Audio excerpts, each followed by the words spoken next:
गलवान घाटी में चीन के साथ हिंसक झड़प में शहीद हुए मध्य प्रदेश के वीर सपूत और रीवा के बेटे दीपक सिंह गहरवार को हजारों लोगों ने नम आंखों से अंतिम विदाई दी।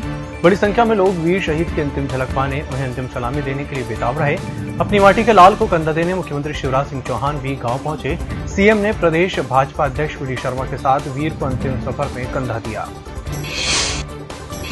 भोपाल में शुक्रवार को संक्रमण के 22 नए केस सामने आए हैं। कोरोना का संक्रमण अब नए नए क्षेत्रों में फैलना शुरू हो गया है। शुक्रवार को सीआरपीएफ कॉलोनी बैरागढ़ में 3 पॉजिटिव केस मिले हैं। इसके साथ ही शाहजहानाबाद, जहांगीराबाद, बैरागढ़, बरखेड़ी, तलैया और अन्य इलाकों में संक्रमित केस मिले हैं। अब भोपाल में संक्रमितों की संख्या बढ़कर 2418 हो गई है। वहीं 71 लोगों की संक्रमण से मौत हो चुकी है। इसके साथ ही 1668 लोग संक्रमण की मात देकर अपने घर लौट चुके हैं। अब राजधानी में 641 केस बचे हैं। दिल्ली के स्वास्थ्य मंत्री सत्येंद्र जैन की तबीयत और बिगड़ गई है। फेफड़ों में संक्रमण बढ़ने के बाद उन्हें ऑक्सीजन सपोर्ट पर रखा गया है। सत्येंद्र जैन का कोरोना वायरस टेस्ट पॉजिटिव आया था। दिल्ली के स्वास्थ्य मंत्री का कार्यालय की ओर से शुक्रवार को यह जानकारी दी गई। प्रधानमंत्री नरेंद्र मोदी ने श्वेतांबर जैन संत आचार्य महाप्रज्ञ जी को याद कर कहा कि जिस राष्ट्र और देश का आधार संत और महात्माओं ने रखा है, उस देश में जल्द ही अपने संकल्प से सिद्ध करेगा। नई दिल्ली में संत आचार्य महाप्रज्ञ जी की जन्म शताब्दी समारोह को वीडियो कॉन्फ्रेंसिंग के द्वारा संबोधित करते हुए प्रधानमंत्री ने कहा कि आचार्य के आशीर्वाद से आज तेरा पंथ मेरा पंथ बन गया है। दिल्ली वासियों को राहत प्रदान करते हुए निजी अस्पतालों में कोरोना वायरस के इलाज के लिए नई दरें लागू कर दी गई हैं। इसके तहत प्राइवेट अस्पतालों में अब कोरोना महामारी का इलाज कराने पर अब 3 गुना तक कम कीमत चुकानी होगी। गृह मंत्रालय ने नीति आयोग के नेतृत्व में कमेटी का गठन किया है, जिसने नई दरों की सिफारिश की।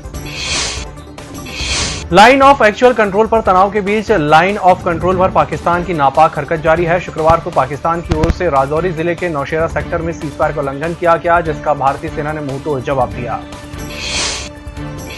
प्रधानमंत्री नरेंद्र मोदी की अगुवाई में होने वाली सर्वदलीय बैठक से पहले राहुल ने सरकार पर निशाना साधा। राहुल ने कहा कि चीन का हमला पहले से प्लान था, लेकिन हमारी सरकार सोती रही। राहुल गांधी ने शुक्रवार सुबह चीन के साथ हुई झड़प के मामले में ट्वीट कर 3 बिंदुओं को उठाया। चीन के सैनिकों से हिंसक झड़प में 20 जवानों की शहादत के बाद भारत ने किसी भी हालात से निपटने की अपनी तैयारी तेज कर दी है। Air chief marshal RKS Bhadauria बीते बुधवार को लेह पहुंचे थे। उनका यह दौरा अचानक तय हुआ था। इसके बाद वे श्रीनगर एयरबेस भी गए थे। शुक्रवार को यह जानकारी सामने आई। इस बीच एयरफोर्स ने अपने फाइटर प्लेन फॉरवर्ड बेस और एयरफील्ड की तरफ भेज दिए हैं।